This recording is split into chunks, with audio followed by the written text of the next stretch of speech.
Satara drug केस जो कालपासनं सुषमा अंधारे बोलतायत आणि आज पण त्यांनी प्रेस कॉन्फरन्स घेतली आहे.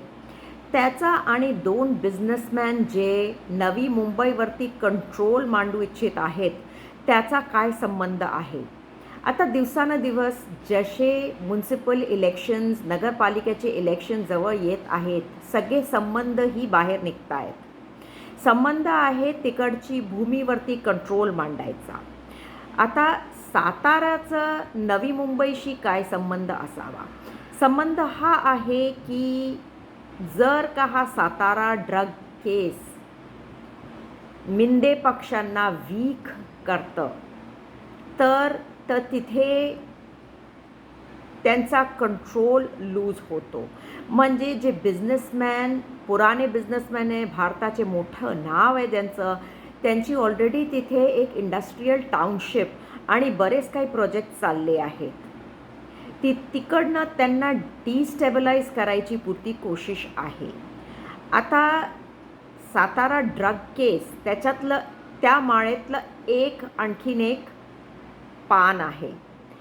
आता येण्या दिवसांमध्ये हे बघायचं आहे की जे पोर्ट लावतायत थोड्या डिस्टन्सवरतीच, नवी मुंबईच्या थोडे पुढे एक पोर्ट लागतो आहे.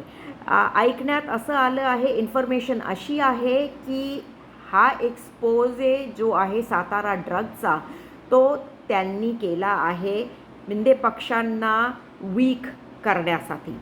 आता ह्याचा जवाब जे एस्टॅब्लिश्ड बिझनेसमॅन आहे नवी मुंबईची, ज्यांना वाचवायचं आहे नवी मुंबई आपल्यासाठी, ते काय देणार आहेत ते बघण्यासारखं आहे. पण नेमकी हा शॅडो बॉक्सिंग दोन बिझनेसमॅनच्या मध्ये कुठे थांबेल आणि हे कुठे घेऊन जाईल, ह्याचा संबंध इंटरनॅशनल न्यूजशी पण आहे. ह्याचा संबंध थोडे दिवस पहिले जे एप्स्टीन खुलासे झाले त्याच्यामध्ये पण आहे. कारण की जे एप्स्टीन खुलासे आहेत ह्याच्या पाठीही हात जो आहे तो एस्टॅब्लिश्ड बिझनेसमॅन जे नवी मुंबईमध्ये इंडस्ट्रियल टाउनशिप लावतायत त्यांचा हात आहे. सातारा ड्रग केस काय ह्या संबंधातच त्याचा जवाब आहे का? तुमचे कमेंट्स येऊ द्या आणि तुम्ही सांगा तुम्हाला काय वाटतं हे शॅडो बॉक्सिंग जी चालली आहे त्याच्याबद्दल. धन्यवाद.